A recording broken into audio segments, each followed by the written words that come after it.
Let me close the door.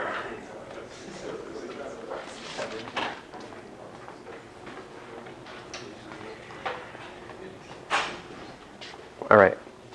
I will begin with a word of prayer.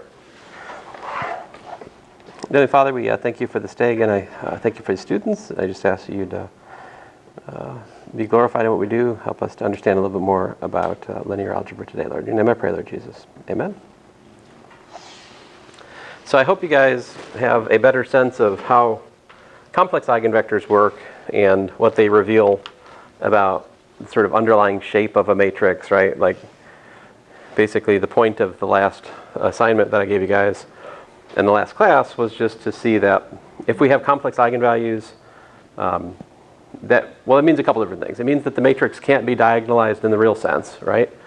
But it also means that if you do look at a basis formed by the real and imaginary parts of those complex eigenvectors, then when you do that similarity transformation, you'll find a matrix which has a pretty regular pattern, right? It's got these little rotation dilation blocks, the alpha minus beta, beta alpha block kind of thing. Well, but today I want to talk to you more about the problem of having a matrix which is not diagonalizable. All right, I want to talk to you about when A is not diagonalizable.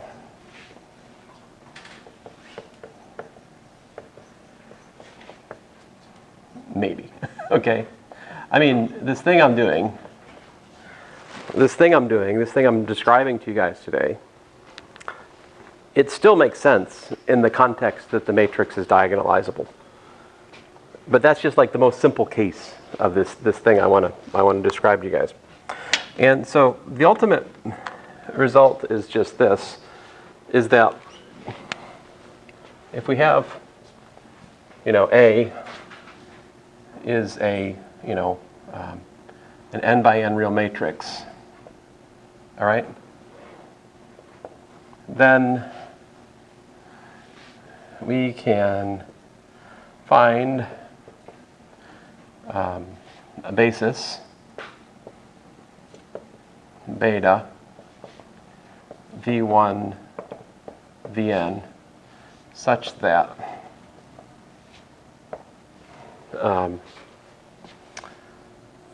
beta inverse A beta is in what's called Jordan form.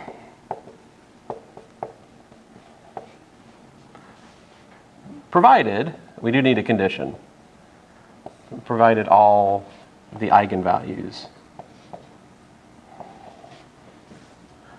of A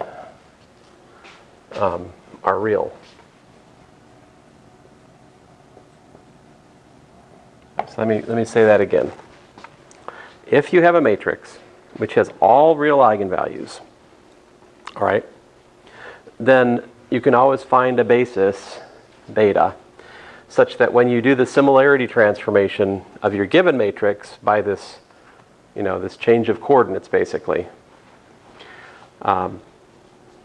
when you do that, you can engineer the basis in such a way that this matrix is in what's called Jordan form. So I need to describe, to make this is a big theorem, and I'm not going to prove it in here. I'm not sure I even really prove it in Math 321, honestly. I mean, I scratch at the edges of the proof, but it's actually quite a lot to really prove it. So really what I'm after in here is to help you to understand the claim. What's the substance of it? What does that mean, Jordan form? So Jordan form, J, for example, it could be d1, d2, dn. So like this, these are just one by one blocks, all right? This is the kind of most silly possibility of a Jordan form. J1 of d1, direct sum, J1 of d2, direct sum of Jn of dn. So this is diagonal case. It could be that the Jordan form is simply a diagonal matrix. That is the most basic, boring, and unexciting case of the Jordan form, when it's just a diagonal matrix. All right? A more interesting case is when you have things like J2. Well, J2 of lambda, that is going to be, what that means is lambda on the diagonal, and a 1 on the super diagonal. This is the 2 by 2 Jordan block. So, 2 by 2 Jordan block with eigenvalue lambda. We can also talk about yep. Sorry, I'm confused. How do we go from J1 direct sum to Jn? This is just a notation. What this means is we build a new matrix by just adjoining zeros to those. So like, for example, we could have a 4 by 4 matrix, all right? I could have J is like J2, 1, direct sum J2, 3, and that would look like 1, 1, 0, 1, 3, 3, 1, like that. And zeros here and here. That would be an example of a matrix in Jordan form. A matrix is in Jordan form if it's block diagonal, and every one of the blocks is a Jordan block. The most stupid Jordan block is the 1 by 1 matrix, which is just a number. That number is the eigenvalue, as it turns out, as we understand this more deeply. So that's the 2 by 2 Jordan block, and we could put two of those together to make a 4 by 4 matrix, right? But there's more, right? There's more. There is also, we can talk about the 3 by 3 Jordan block. It is a 3 by 3 matrix with lambdas down the diagonal and 1s on the super diagonal. All right. We can talk about the 4 by 4 Jordan block. That's going to be a 4 by 4 matrix with lambdas down the diagonal and 1s on the super diagonal.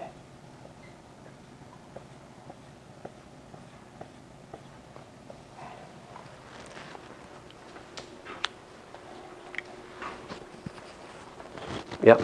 Just to be clear, the lambdas don't have to be the same eigenvalue, right? No, they have to be the same. On a given block, it's the same lambda. Yeah. Good question. That's why it's unambiguous to write, write J2 of lambda. That means that lambda goes on the diagonal.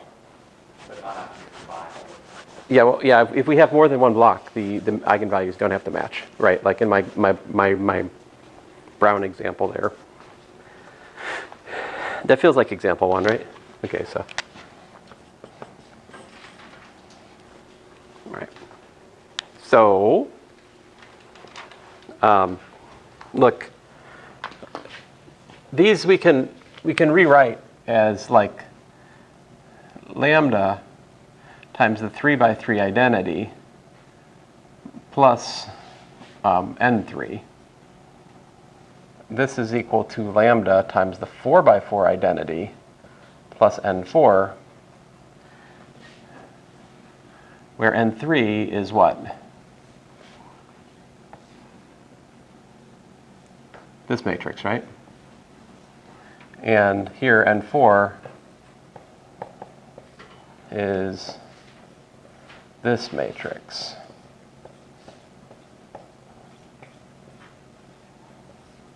I think I've talked to you guys about these matrices before, right? I mentioned these are nilpotent matrices. Yeah? What happens?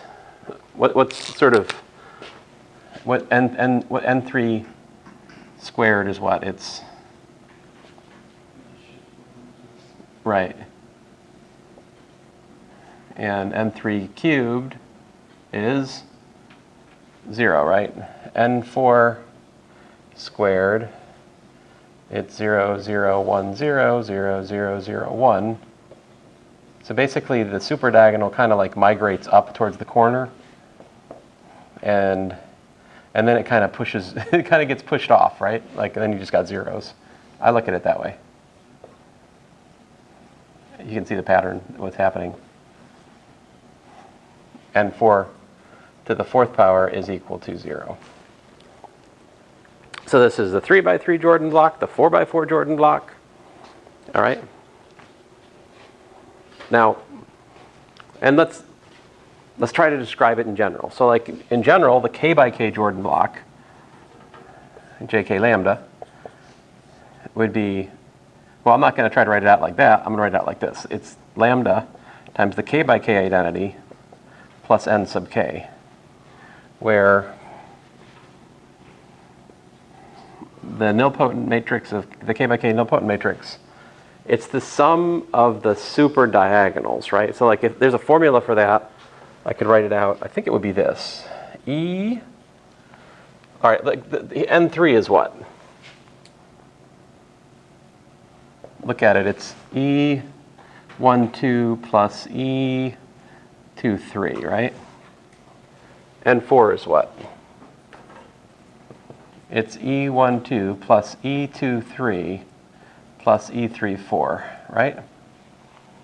If we use the matrix unit notation. So like if I want a formula for n sub k, you see the pattern. I'm going to do E12 plus E23 plus, dot, dot, dot, dot, until I get to finally what?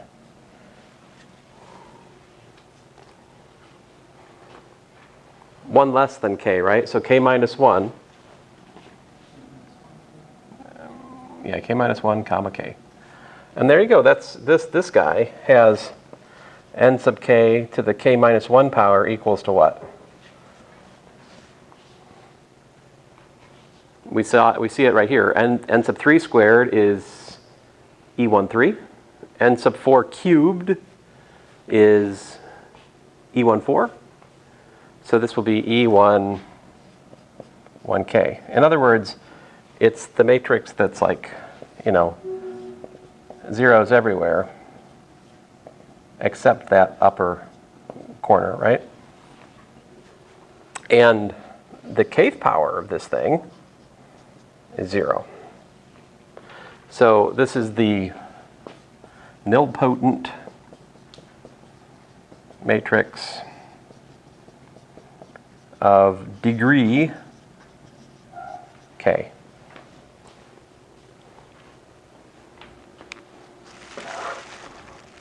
So every Jordan block is the sum of a multiple of the identity matrix, right? And this nilpotent piece, all right?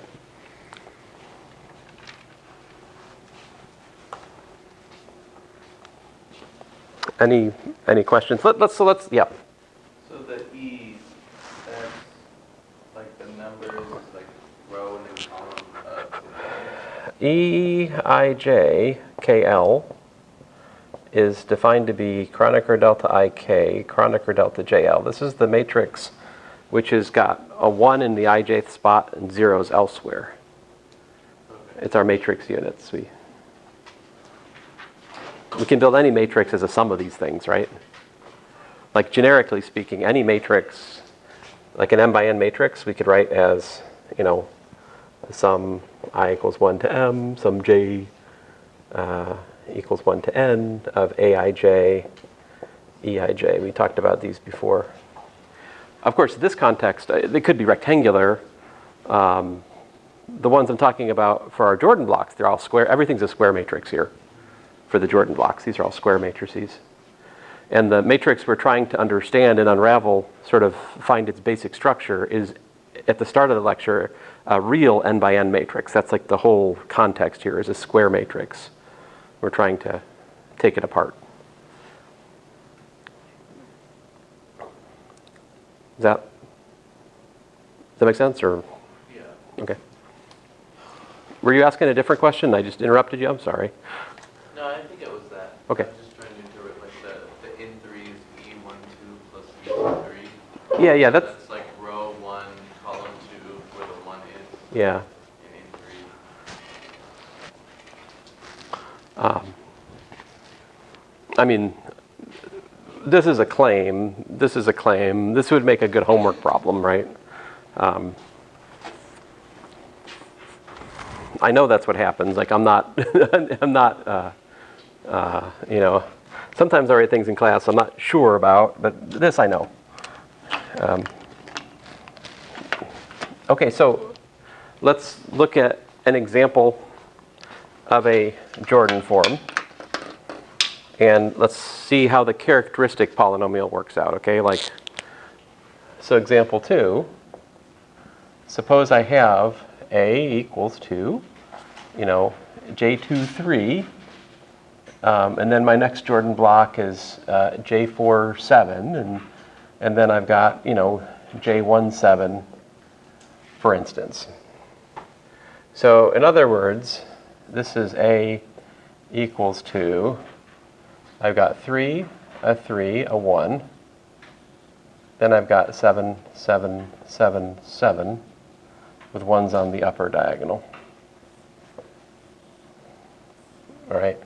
And then I've just got this lonesome 7 sitting down here, all right? Everything else is 0.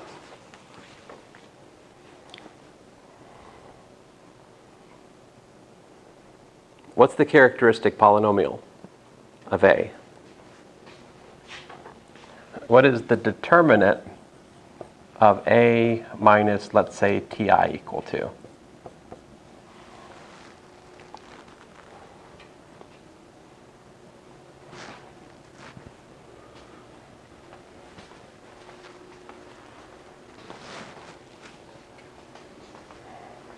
This is what is a Jordan form, by the way? What kind of matrix is it? It's a very special kind of matrix. It's upper triangular. What are the eigenvalues of an upper triangular matrix? Answer, the numbers that are on the diagonal, right? That's the way this works out, because if you look at the determinant of, you know, A minus Ti, we just get, you know, 3 minus T times 3 minus T. Let me just, oh fine, I'll write it out. Times 7 minus T, I regret this. 7 minus T, 7 minus T, 7 minus T, don't write this down. 7 minus T, all right, so my point here, guys, is just that we get 3 minus T quantity squared times 7 minus T to the power 5. I like to write that as minus times T minus 3 squared times T minus 7 to the power 5. There you go. That's the characteristic polynomial here. All right. The eigenvalues of this matrix are apparently 3 and 7. All right.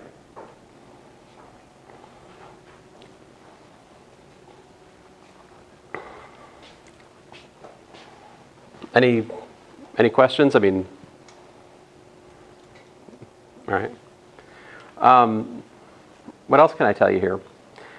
Have I talked to you guys about the Cayley-Hamilton theorem before in here? I can't remember. I don't think I have.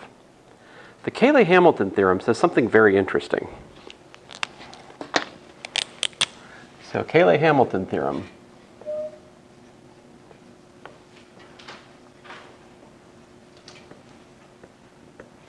It says the following: a matrix solves its own characteristic equation.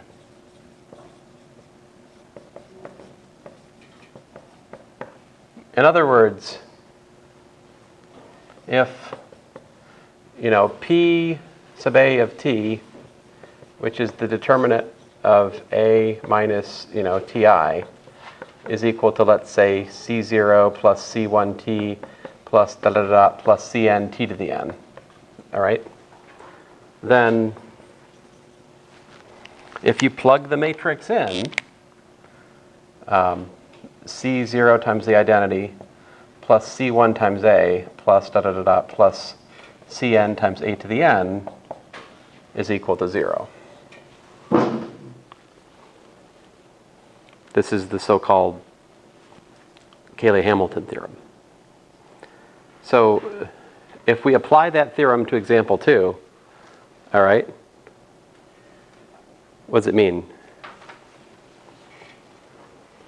So Cayley-Hamilton theorem says that if I take the matrix A and I subtract 3 times the identity from it, and I square that, and then I multiply that by the matrix A minus 7 times the identity, and I raise that to the power 5, well, that's automatically the 0 matrix.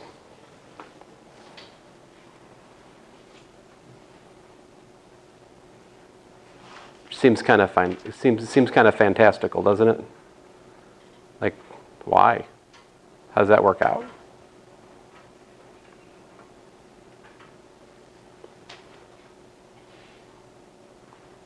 Let's write it out. What is A minus 3i?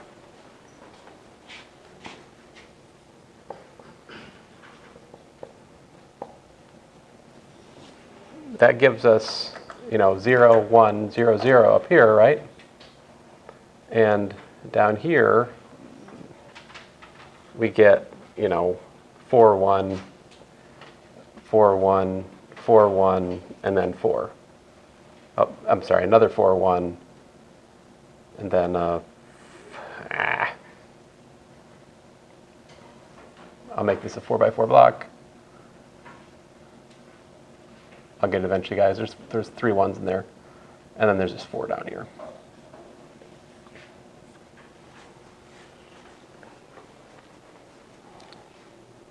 All right? But if we calculate, let me erase this line here. If we calculate A minus 7i, what's that look like?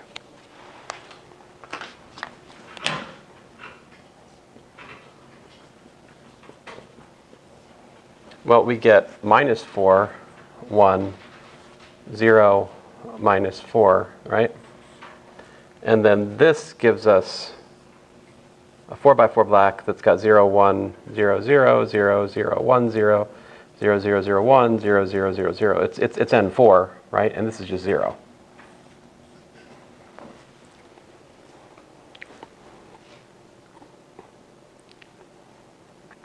So what's A minus 3i squared? What happens when you square a block diagonal matrix? How does it work? The answer is you just square the blocks, right? If I have a block diagonal matrix and I multiply it by itself, I simply multiply the block by itself. So like A minus 3i squared gives me, what happens when we square this upper block? It's 0, right? So I get 0 for that upper block. And then I get stuff down here. I don't even care what it is. All right?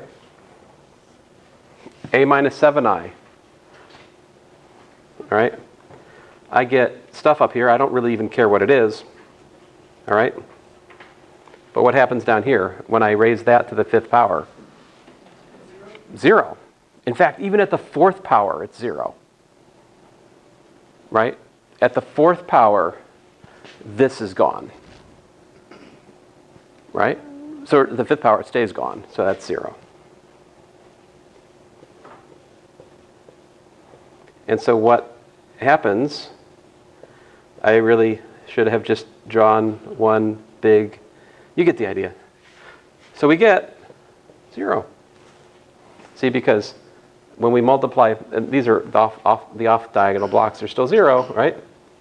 So when we multiply 2 block diagonal matrix, we get 0 times star, and then star times 0. They're both 0. All the blocks are 0.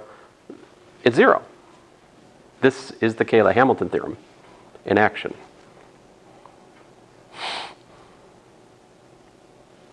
Yeah.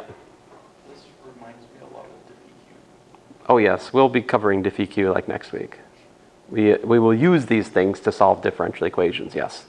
That is the principal application of these things. There are many applications, though, because whenever you have a real matrix, you can ask what its Jordan form is. And if you have the Jordan form, you can calculate a bunch of stuff super easy, right? If I give you the Jordan form of the matrix, You can see the eigenvalues just looking at it, right? So that means you can do other things, like you could calculate the trace and also the, the determinant easily as well for the Jordan form. So are you guys okay? I mean, I want to make sure we're all on the same page here. This is the characteristic polynomial, right? Characteristic polynomial. So the characteristic polynomial for a matrix, an n by n matrix, is an nth order polynomial, right? Defined by determinant of a minus t lambda I. Now there's something else we can define here that is something we haven't done yet. Definition, the minimal polynomial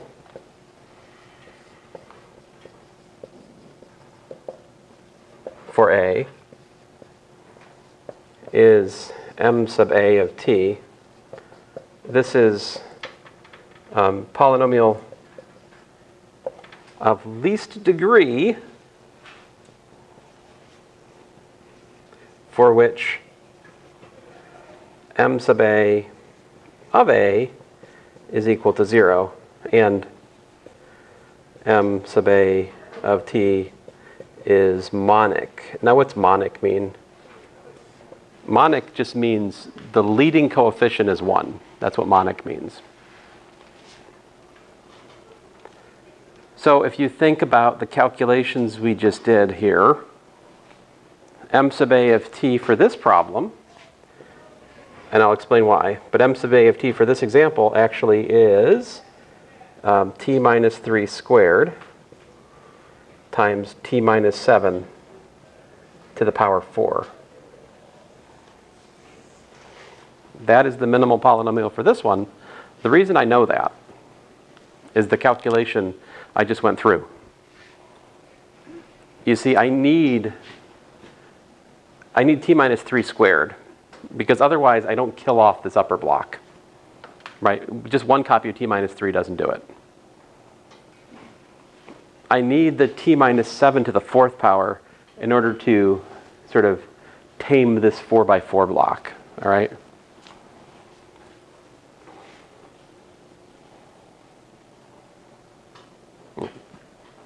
There's a theorem that says that the zeros of the characteristic polynomial and the zeros of the minimal polynomial are one and the same. So whatever your eigenvalues are, you have to have a factor for each one of those in both the characteristic polynomial and the minimal polynomial. So like once I find the characteristic polynomial, the minimal polynomial is either the characteristic polynomial or it's the same thing with some of the powers reduced for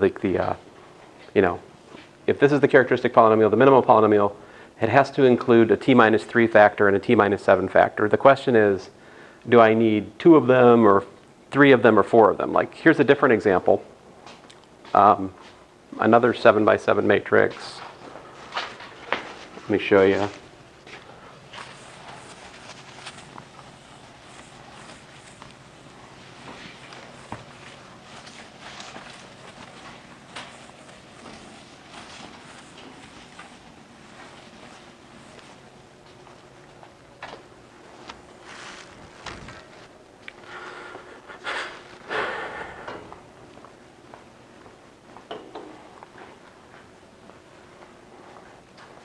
Another 7 by 7 matrix we could take a look at. And I'll make it have the same eigenvalues. I'm going to just make it have eigenvalues 3 and, what are they? 3 and 7. So example 4, you could have, say, B is equal to 3, 3, 3, 7, 7, 7, 7. This is a very stupid matrix, zeros elsewhere, right? So this here is a matrix that has the same characteristic oh, my bad. Sorry, there we go. This is a matrix which has the same characteristic polynomial as my previous example, right? The determinant of B minus Ti, it's still going to be 3 minus t squared, and then 7 minus t to the power 5. So it's the same characteristic polynomial. But what's the minimal polynomial this time? What happens when we look at, say, 3, my claim is that the minimal polynomial for B is actually just going to be t minus 3 times t minus 7. I think that is enough for this one. All right, okay guys, the only way to actually figure out what the minimal polynomial is for a given matrix is just to actually calculate it. You first, step number 1, find the characteristic polynomial. Step number 2, actually calculate the products that are necessary to check, essentially, the Cayley-Hamilton theorem working, right? The Cayley-Hamilton theorem is greedy. It says that this will make the matrix be 0 if you plug the A in to this equation. That'll work it out to 0. But that doesn't mean that it's not 0 before. In fact, for this one, this is going to work. So if I do B minus 3i, right, times B minus 7i. So this is a conjecture, okay? Conjecture. My conjecture is that's the minimal polynomial. And here's the proof. Minus 3i gives me a 0, and then what would you got? You got 7 minus 3 is what? 4, 4, 4, 4, 4. All right. And then what's B minus 7? Well, you got minus 4 for the upper block. And then down here, we've got 0, 0, 0, 0, 0, right? So when we multiply these, what happens? 0. Yeah, we get 0.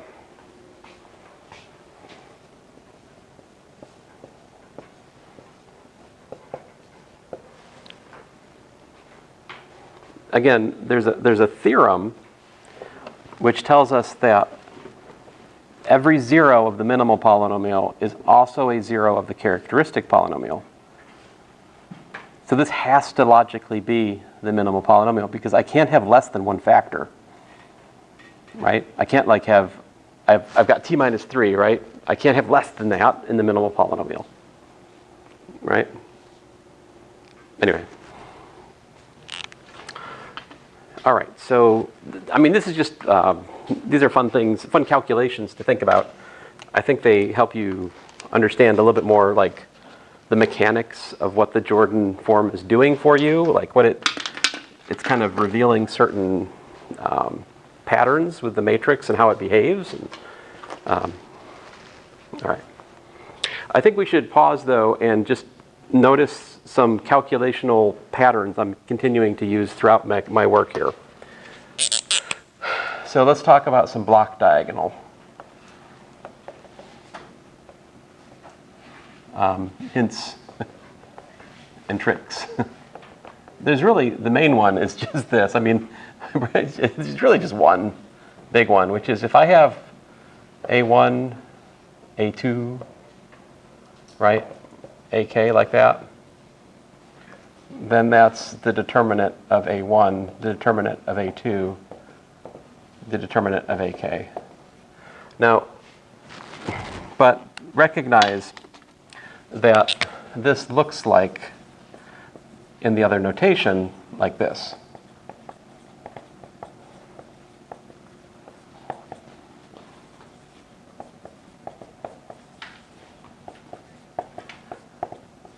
And so if we notice that, we can actually start saving ourselves a lot of writing. We don't actually need to write out the giant 7x7 matrix to understand stuff about it, right? We can kind of use this direct sum notation to save ourselves a bunch of writing if you want. So that's the big one, right?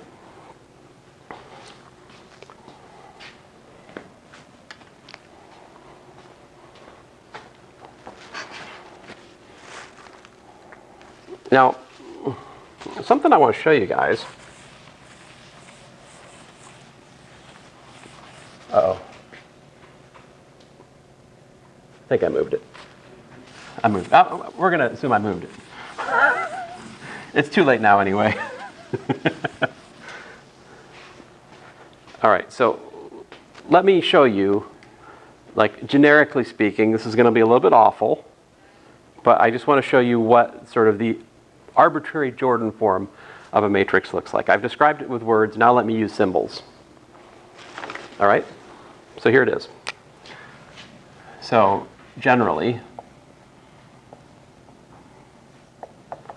if A has eigenvalues lambda 1 through lambda s, and these are possibly repeated.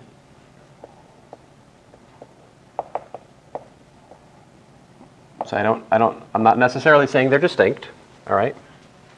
And all real. And A is an n by n matrix. Then there exists beta, all right, a basis for Rn such that beta inverse A beta is equal to j k1 lambda 1 direct sum j k2 lambda 2 direct sum on down the line j k s lambda s. So that's sort of the generic Jordan form. That's the Jordan form of the matrix A. And one of the theorems I should mention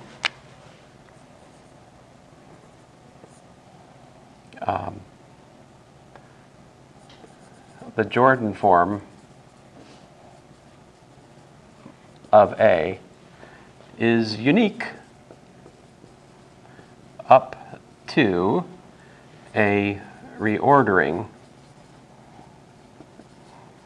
of the blocks.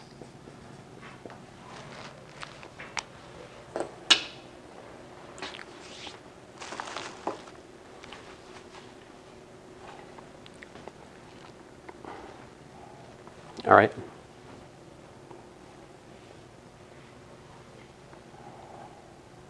Yeah. What do you mean by up to a reordering? So it's like unique unless you reorder? I mean, you could make the blocks otherwise. You could switch 1 and 2. You could switch S and 1. I mean, you could put the blocks in any order. So that's what I mean, up to that possibility of reshuffling of the blocks. Here, K1 plus K2 plus da da da plus Ks has to be equal to n, of course, right? Otherwise, this wouldn't make sense. We have a K1 by K1 block, and then a K2 by K2, all the way out to Kn by Kn. The sum of those dimensions has to be the total dimension n. So what's the trace of A? Well, it's the trace of beta inverse A beta, right?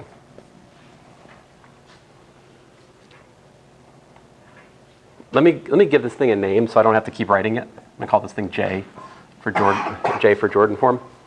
And so, see, this is the trace of J. What's the trace? Sum of the diagonals, right? So what is the diagonal of the Jordan form? Eigenvalues, right? So like this is what? So we got like lambda 1 plus da da da plus lambda 1. How many times? K1 fold times, right? From that block, and then I get plus, lambda 2 plus da da da plus lambda 2 k fold time, K2 fold times, and so forth. Lambda s Ks fold times.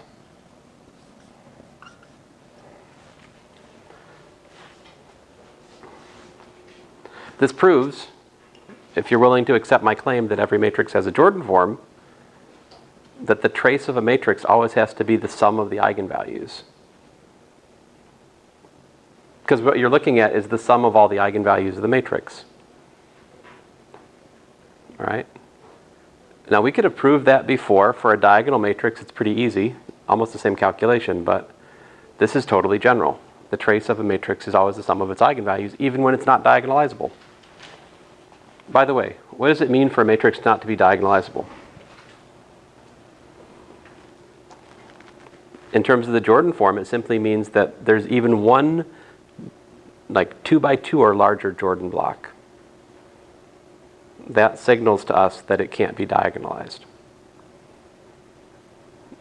Now, there's something in my thinking that I haven't made clear to you yet, probably, which is that if two matrices are similar, right, they have to have the same Jordan form, up to this ambiguity of the ordering of the blocks.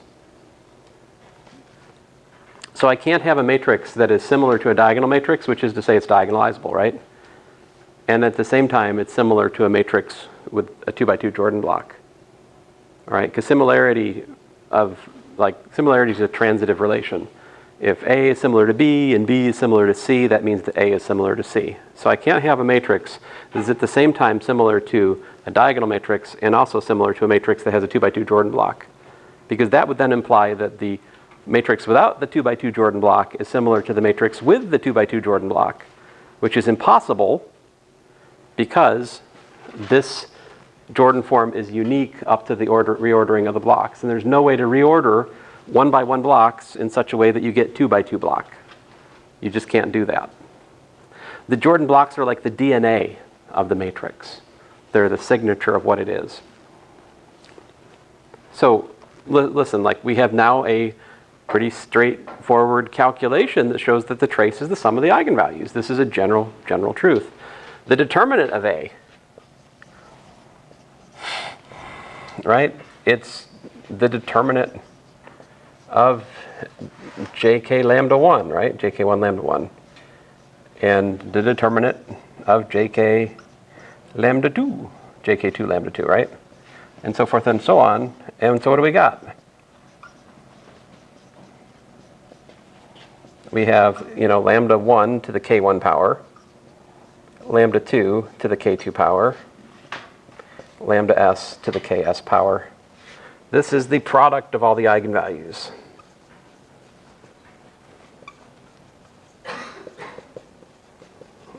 Once more, this would have been a simple thing for us to verify in the context of a diagonalizable matrix, but it's in fact true for an arbitrary real matrix, provided that the matrix actually has all real eigenvalues.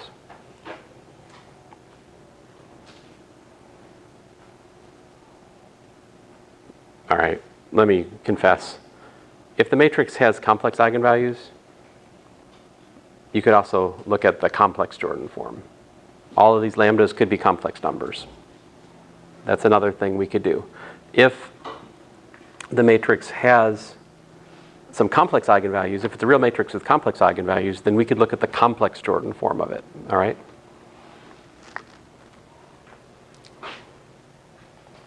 We already did that in the last class in the context of the matrix being complex diagonalizable. All right. So I want to talk more about what does this basis look like? All right?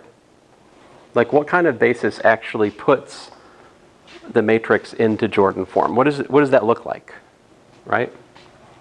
So let me, just do an example which is a little bit, explicit, and we'll just do a 4 by 4 example. I think we can learn a lot from that.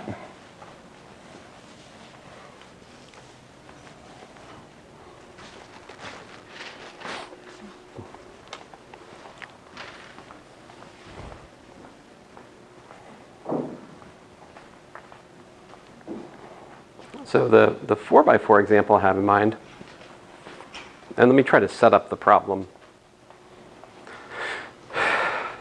I think coordinates are easiest to think about if we have a linear transformation in mind, right? So I keep talking about coordinate change with respect to a matrix, but what I have really in mind is the linear transformation which corresponds to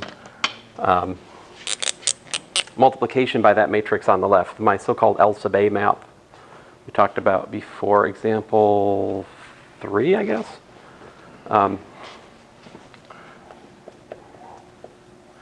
So let's suppose that A is equal to,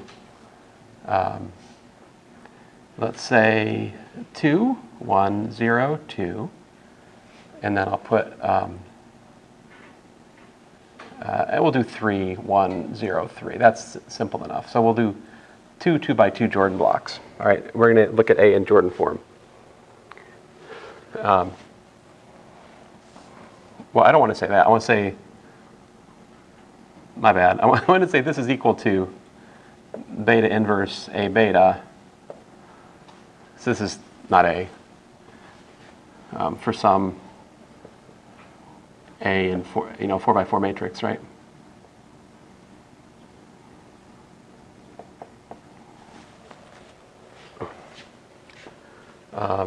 If we study T, which is left multiplication by A, then what conditions on beta equals to V1, V2, V3, and V4 do we require?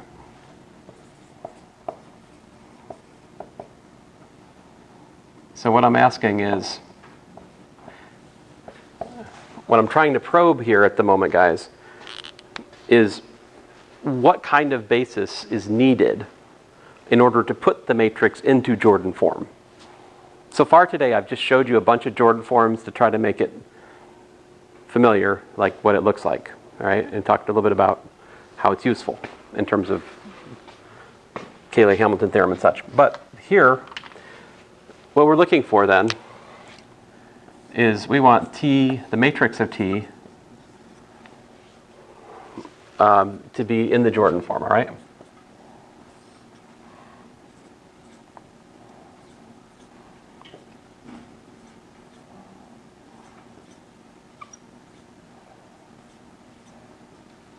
All right. Now, on the flip side, that is equal to what? The first thing is T of V1, right? Beta coordinates of that. The second column is T of V2, the beta coordinates of that. Remember this? The third column is T of V3, the beta coordinates of that. And the fourth column is T of V4, the beta coordinates of that. This is how we defined the matrix of a linear transformation with respect to a non-standard basis, all right? So let's see here. This means that the coordinate of the first column has to be equal to 2 times E1, right?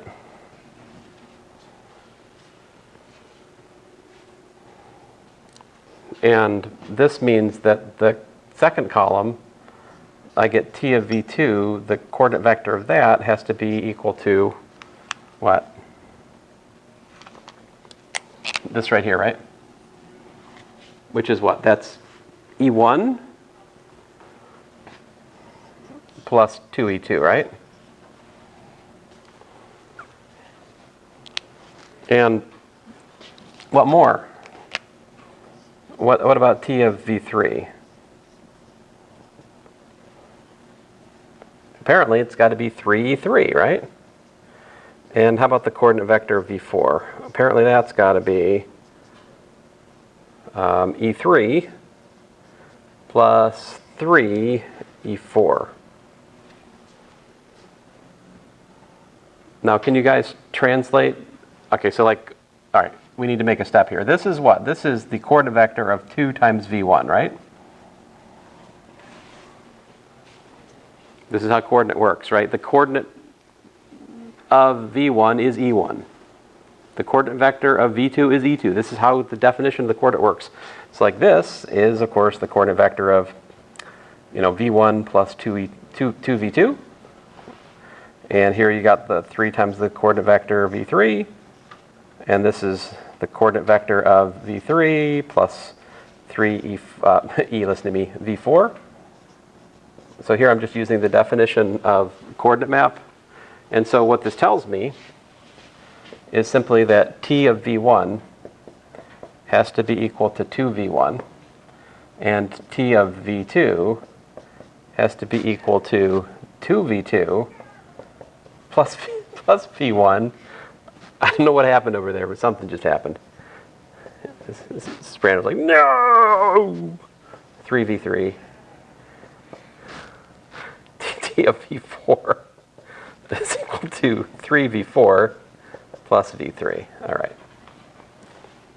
These right here are the conditions. These are the conditions which we need for v1, v2, v3, v4 to be a Jordan basis for this matrix A, if this is the particular of the Jordan form. So there's a way to rewrite the boxed condition in a more orderly fashion. And that is what I refer to as the chain condition.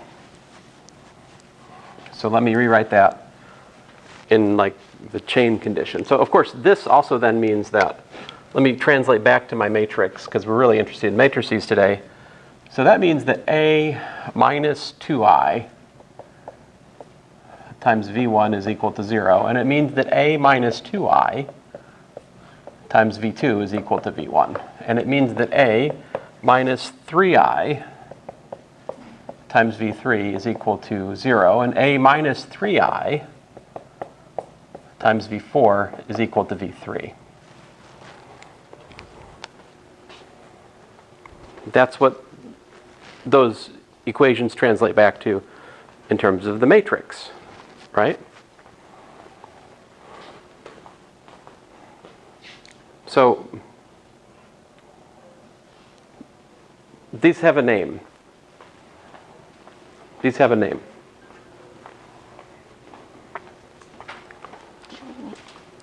These first two, what we have is a two-chain v1, v2 with lambda, let's say lambda 1 equals to 2 for A. All right. And these ones right here is, again, it's a two-chain. And the two-chain is v3, v4 with eigenvalue lambda 2 equals to 3, as it happens, for A.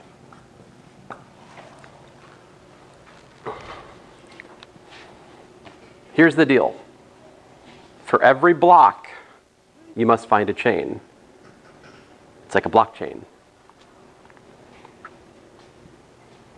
No?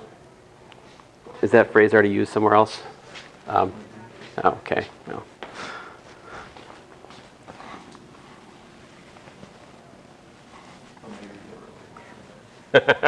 Are they related? I don't know. Linear algebra is in everything, so it wouldn't be too surprising. So here's the definition. Given v1, v2, vk, such that they're all non-zero.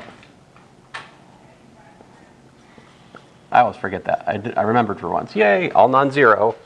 And A minus lambda I times Vj is equal to Vj minus 1 for j equals to 2, 3, all the way up to k. And A minus lambda I times V1 is equal to 0. Then V1 through Vk form a k-chain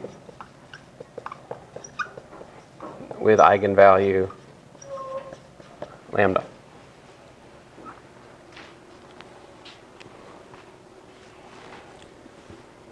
But there's more. Definition. If A minus lambda I to the power p minus 1 acting on V is not equal to 0, yet A minus lambda I to the power P acting on V is equal to 0 for V not equal to 0, then V is a generalized eigenvector of order P.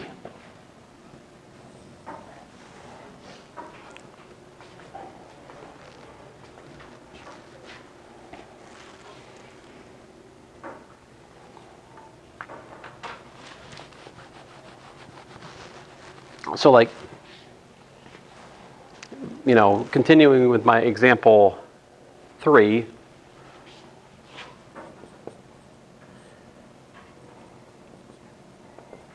notice that A minus 2I squared on V2 is equal to A minus 2I times A minus 2I times V2, right? That's what it means to have A minus 2I squared, right?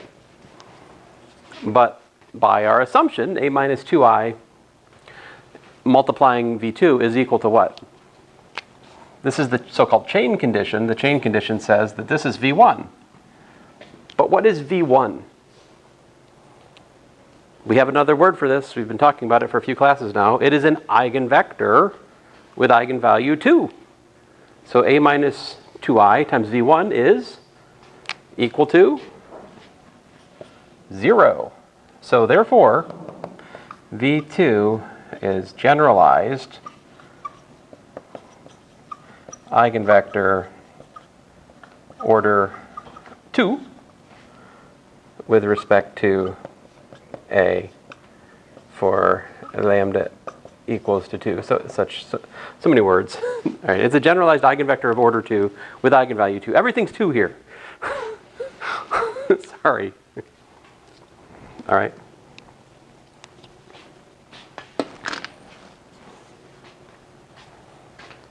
So the theorem is this. If for your matrix you can find a collection of k-chains, right? If you form a basis for A from just basically unioning these k-chains together, then that will be a Jordan basis, and it will similarity transform your given matrix to the Jordan form. Now, that's lovely to say, but actually finding these k-chains for an arbitrary matrix is a formidable calculation, which one would certainly want to use technology for. But I think we can understand what the k-chains are for the regular Jordan blocks easily in the time we have left. So like example 4, let's look at A equal to, let's say J3 of 6, right? So that's 6, 6, 6 with 1s up here.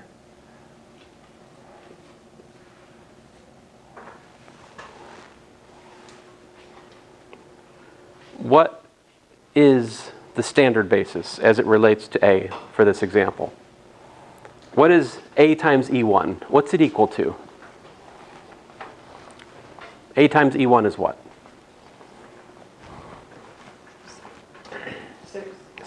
600. Also, in terms of E1, it's what? 6E1. What's E1 then? As it regards to A, E1 is a eigenvector with eigenvalue 6, right? So like AE1 is 6E1, right? AE2 is, well, 6E2 plus E1. AE3 is 6E3 plus E2. This means that A minus 6I times E1 is equal to 0, and A minus 6I